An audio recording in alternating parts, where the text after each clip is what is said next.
मुहामुही में आपका एक बार फिर से स्वागत है। आज हमारे साथ हैं बिहार के स्वास्थ्य मंत्री अश्विनी चौबे। अश्विनी चौबे जी, बिहार की सेहत पर तो काफ़ी चर्चा हो गई, अब हम थोड़ी सी बातें सियासत की कर लेते हैं। ईमानदारी से बताइए, क्या नरेंद्र मोदी भारत के प्रधानमंत्री बनने के लायक हैं? क्यों नहीं हैं? हर व्यक्ति प्रधानमंत्री बन सकता है। जब हमारे यहाँ जिनको अक्षर लिखने का ज्ञान भी नहीं था वो मुख्यमंत्री बन सकता है, तो नरेंद्र मोदी तो बड़े सामाजिक राजनीतिक हस्ती है जी, वो बन सकते हैं। भगवान की इच्छा होगी तो कोई भी आदमी जमीन से ऊपर जा सकता है। आपकी इच्छा क्या है? भगवान की इच्छा जब होगी, हमारी तब होगी, इच्छा आपकी इच्छा क्या है? हमारी इच्छा तो जी। जो ईश्वर की इच्छा होती है वही हमारी इच्छा है। यानी कि ईश्वर की इच्छा है नरेंद्र मोदी प्रधानमंत्री बने, अश्विनी चौबे की भी इच्छा है कि नरेंद्र मोदी प्रधानमंत्री बने। स्वाभाविक हम किसी को क्यों ना बनने दें। जी जी, ऐसे व्यक्तियों को हम जरूर आगे बढ़ाते हैं इसका मतलब ये है जिनमें प्रतिभा हो। जी, इसका मतलब यह है कि अश्विनी चौबे ये मानते हैं कि आडवाणी जी को छोड़ देते हैं। आडवाणी जी को छोड़ने के बाद नरेंद्र मोदी इस वक्त बीजेपी के सबसे बड़े नेता हैं। देखिए, गगना कर्म, गगन का आकार गगन के जैसा होता है। जी जी, इसलिए ये मैं नहीं कह सकता कि किनका आकार कैसा है जी। हर लोगों का आकार बड़ा है जी। हाँ, नरेंद्र मोदी एक प्रतिभाशील, जी, एक चरित्रवान, बिहार अपने प्रदेश में एक अच्छे लोकप्रिय मुख्यमंत्री के रूप में उभर करके देश व्यापी उनकी एक प्रतिभा बढ़ी है। तो मुझे लगता है कि उस रूप में हमारे पार्टी के अन्य बड़े नेताओं में से वो भी एक बड़े नेता हैं और बड़े नेता भी हैं और चिंतक भी हैं और जमीन से जुड़े हुए लोग। तो जिस नेता को आप भारत का प्रधानमंत्री बनाने के लिए तैयार हैं, जिसको आप इतना बड़ा नेता, इतना बड़ा चिंतक और जमीन से जुड़ा हुआ नेता कह रहे हैं, उस जमीन से जुड़े हुए नेता को आपके बिहार के नेता नीतीश कुमार बिहार में घुसने नहीं देते हैं, आपको बुरा नहीं लगता है? नहीं, मुझे नहीं लगता है कि कोई किसी को घुसने नहीं देता है। नरेंद्र भाई आए थे यहाँ, काफी बढ़िया मतलब स्वागत हुआ, बिहार की जनता ने उनको स्वागत किया। उन्होंने खुले मन से बिहार सरकार और बिहार की जनता का आभार व्यक्त किया। नहीं, चुनाव के मंच पर आप उनको नहीं आने देते हैं ना। देखो भाई, चुनाव के मंच पर जो जरूरत जब जैसा महसूस होता है, वहां की टीम, हमारी कमेटी, हमारी टीम जिनको बुलाना होता है उसको बुलाते हैं और जिनकी आवश्यकता है उनको बुलाते हैं समय पर। यहीं पर पेच है। आप लोग, सब लोग जो बीजेपी के लोग हैं, वो इस तरह से बोलते हैं, जो इतना बड़ा नेता है उसकी आपको जरूरत महसूस नहीं होती। चुनाव के प्रबंधन होते हैं ना जी। तो वो चुनाव प्रबंधन समिति चुनाव के वक्त में देखता है कि हमारे क्या समीकरण है, किस रूप में हमें क्या चाहिए, हमें किन नेताओं को बुलाने से क्या प्रभाव पड़ेगा, वो चुनाव के वक्त में लोग तय करते हैं। तो ठीक है, बिहार के समीकरण में नरेंद्र मोदी फिट नहीं बैठते हैं? नहीं, ऐसा नहीं जी। वो देश के समीकरण और बिहार के समीकरण कहीं भी कोई आदमी फिट बैठता है, ऐसा मैं नहीं कहता हूँ वो फिट नहीं बैठते हैं। नरेंद्र मोदी को बुलाएंगे तो नीतीश कुमार नाराज हो जाएंगे और उनको नाराज करना नहीं है। मुझे नहीं लगता है कि कोई नाराजगी किसी से है, कोई ये व्यक्तिगत झगड़ा है, ऐसा मुझे नहीं लगता है। मैंने देखा है कई बार योजना आयोग की वही बैठक होती है, खुल करके बात करते हैं, हंसते हैं, खेलते हैं, आपस में बात करते हैं, खाते पीते हैं। तो ये मैंने कहाँ देखा कि दोनों में नाराजगी है। आप लोग उन जगहों पर खुलकर बात कर रहे होंगे, लेकिन मुझे लगता है इस वक्त आप खुलकर बात नहीं कर रहे हैं। क्या आपको नहीं लगता है कि बिहार में बीजेपी जेडीयू की पिछलग्गू पार्टी बन गई है, खास करके नीतीश कुमार जी की पिछलग्गू भाई? पार्टी देखिए, अब आप ऐसा सवाल खड़ा किए हैं कि चुनाव के पहले भी आप लोग यही सब सवाल करते थे। आप लोगों ने, मतलब आपने, मतलब मीडिया के लोगों ने उस समय बी टीम, सी टीम, डी टीम जो होता था और हम लोग उसको सुनते रहते थे और हम लोग यही कहते थे कि भाई हम लोग यहाँ एनडीए का गठबंधन है और भाजपा एक सशक्त दल है और भारतीय जनता पार्टी कोई खेत का साग नहीं है कि कोई चाहेगा उस साग को काट देगा। इसलिए भारतीय जनता पार्टी किसी का पिछलग्गू नहीं बन सकता। हाँ, भारतीय जनता पार्टी पिछलग्गू एक ही का बन सकता है, वो राष्ट्र के पीछे जा सकता है। इदम नवम इदम राष्ट्राय स्वाहा। हम राष्ट्र के लिए समर्पित लोग हैं, हम शताब्दी के लिए जीने वाले लोग हैं, हम किसी व्यक्तिवाद को प्राश्रय नहीं दे सकते। चलिए, ये कुछ अच्छी बातें हैं भारतीय जनता पार्टी की जो लोगों को बहुत पसंद आई और इसीलिए कई राज्यों में और केंद्र में आप लोगों की सरकार बनाई गई।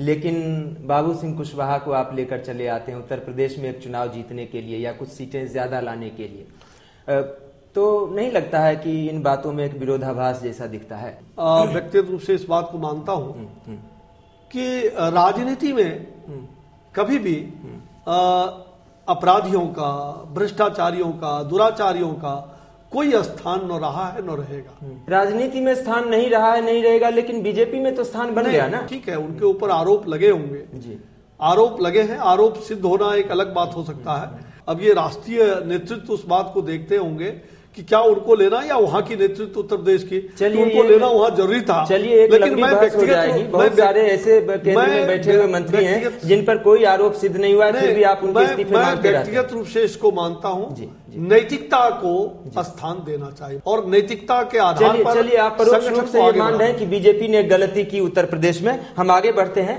बीजेपी के कई नेताओं से हमारी ऑफ द रिकॉर्ड बातचीत होती है। कई नेता ये कहते हैं कि सुशील कुमार मोदी जो हैं सदन के नेता हैं और अश्विनी चौबे सड़क के नेता हैं। आप क्या मानते हैं? भाई देखो भाई, सब लोग सड़क और सदन में सब लोग रहते हैं जी। और मैं ऐसे कहूंगा कैसे कि मैं सड़क का नेता हूँ?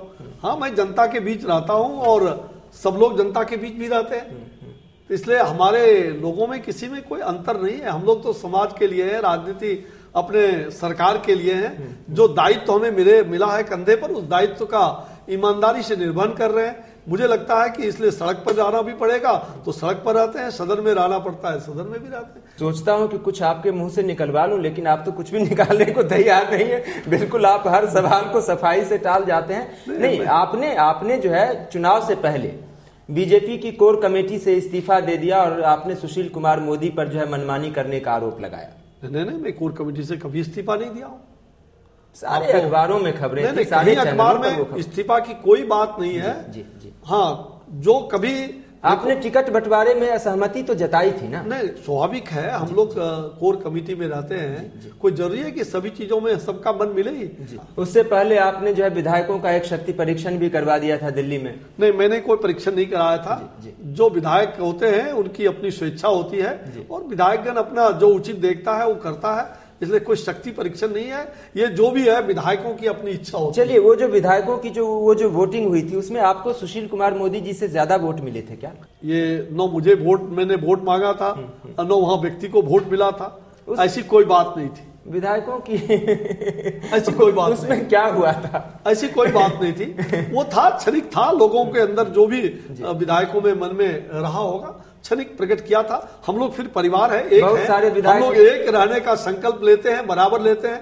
और विधायकों की जो कुछ कमियां होती है, विधायकों को कभी अगर ऐसा बुरा लगा होगा तो लोगों ने उस समय किया, लेकिन जब सब कुछ ठीक लाइन पर आ गया तो देखो मिल करके। और आपको कभी लगा, उसके बाद लोकसभा के चुनाव हुए, उसके बाद विधानसभा के चुनाव हुए। यही खूबी है भारतीय जनता पार्टी में कि हम व्यक्ति के लिए संकल्पित नहीं है, हम राष्ट्र के लिए संकल्पित हैं। तेरा वैभव अमर रहे मां, ये हम दिन 4 रहे न रहे। हम तो 4 दिनों के मेहमान हैं, तो राष्ट्र को समर्पित लोग हैं। ठीक है, ये आरएसएस से निकले हुए नेताओं का ये नारा होता है। जो आरएसएस से नहीं निकल कर आए हैं बीजेपी के अंदर, वो तो कहते हैं मेरा वैभव अमर रहे मां। चलिए, अब हम आपसे कुछ ऐसे सवाल पूछेंगे जिनके जवाब आपको सिर्फ हाँ या नहीं में देने होंगे, क्योंकि आपको पता है कि कुछ सवाल ऐसे होते हैं जिनमें बीच का कोई रास्ता नहीं होता। क्या पहले आपने इस सवाल को टाल दिया? मैं फिर से वो सवाल आपसे पूछ रहा हूं कि क्या आप मानते हैं कि बाकायदा कानून बनाकर डॉक्टरों की हड़ताल पर पाबंदी लगा देनी चाहिए? इसकी कोई जरूरत नहीं है। मतलब नहीं, डॉक्टरों की हड़ताल पर कानून बनाकर पाबंदी नहीं लगाई। डॉक्टरों की हड़ताल, 2 शब्द उसमें आपने कहा डॉक्टरों की हड़ताल जी। आप का जो सवाल होना चाहिए जी, जो मैं मान रहा हूं इसी सवाल को जी कि डॉक्टरों के हड़ताल पर, हड़ताल कोई भी लोकतंत्र में हड़ताल कर सकता है।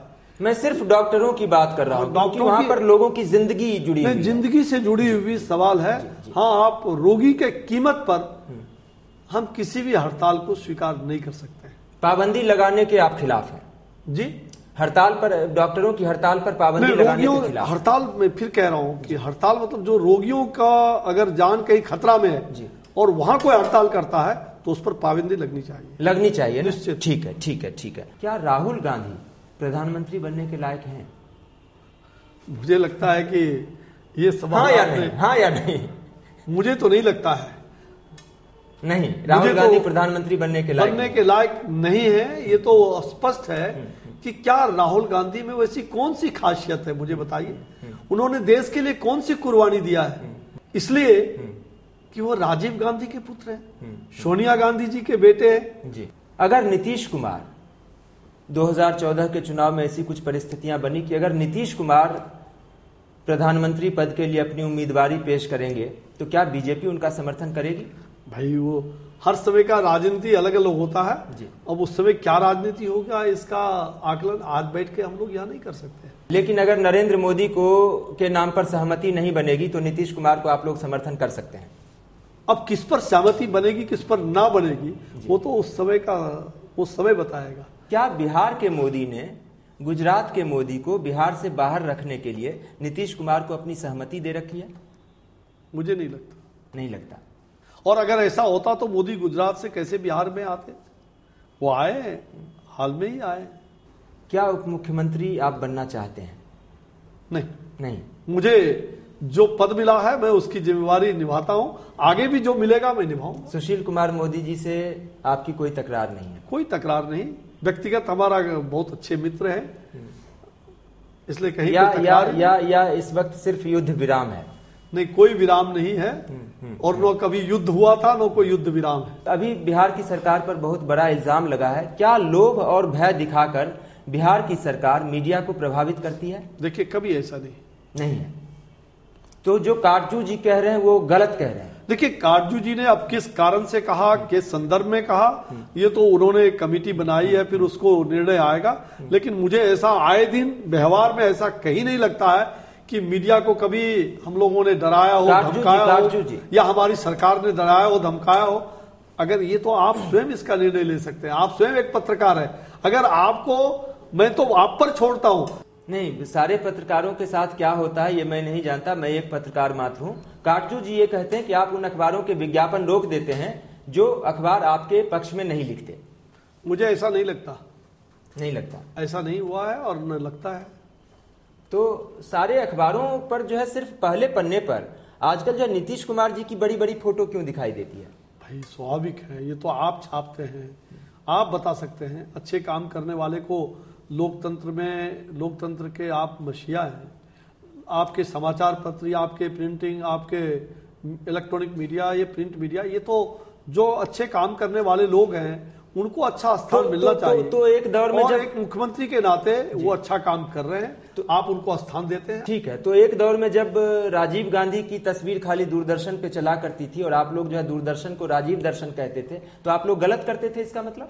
मुझे लगता है कि ऐसा पहले कभी नहीं हुआ जी, और आज भी नहीं हो रहा है जी। आज भी आप विपक्ष की बात को भी उतने दमदार रूप से दिखाते हैं। काटजू जी ये भी कहते हैं कि आप उन पत्रकारों को आप लोग जो है नौकरी से निकलवा देते हैं जो आपके पक्ष में नहीं लिखते। मुझे ऐसा नहीं लगता। अब ये तो व्यक्तिगत सवाल है, अब कुछ व्यक्तिगत किसी का कोई बात हुआ तो मैं नहीं जानता हूं। चलिए ठीक है, आखिरी सवाल अब आपसे कर लेता हूं कि आपको नहीं लगता है कि बीजेपी जिस रास्ते पर चल रही है उस रास्ते पर चलते हुए न तो नरेंद्र मोदी कभी भारत के प्रधानमंत्री बनेंगे, न तो सुशील कुमार मोदी कभी बिहार के मुख्यमंत्री बनेंगे, न अश्विनी चौबे कभी बिहार के उप मुख्यमंत्री बनेंगे? हम लोग कुछ बनने के लिए नहीं आए, हम लोग इस देश और राज्य की सेवा करने के लिए आए जी। जिस सेवा के निमित्त हमें सरकार में हम हैं, भारतीय जनता पार्टी, हम किसी के पिछलग्गू हैं और अपने सिद्धांत को पूरी तरह छोड़ दिया है। हम सरकार में रह करके हो सकता है कुछ चीजें मेरे नहीं चाहने के बावजूद भी पास हो जाए, तो ये तो परिवार में भी, हम जब परिवार में रहते हैं तो सारी चीजें क्या हम जो कहेंगे वही होगा। तो कहीं से राज्य के एजेंडे के चक्कर में देश का एजेंडा पीछे छूट गया है? नहीं, मुझे लगता है कि राज्य का एजेंडा भी चल रहा है बखूबी, और जिस समय देश का एजेंडा जिस दिन आएगा उस दिन भी आप देखेंगे भारतीय जनता पार्टी अग्रमुखी होकर के देश के एजेंडा का भी समाधान करेगी। चलिए, उस दिन भी मैं आपसे बात करूंगा। अश्विनी जी, मुहामुही हमसे बात करने के लिए आपका बहुत बहुत धन्यवाद आपको, और दर्शकों आपका भी शुक्रिया। अगले हफ्ते किसी और कद्दावर हस्ती से हम बात करेंगे मुहामुही।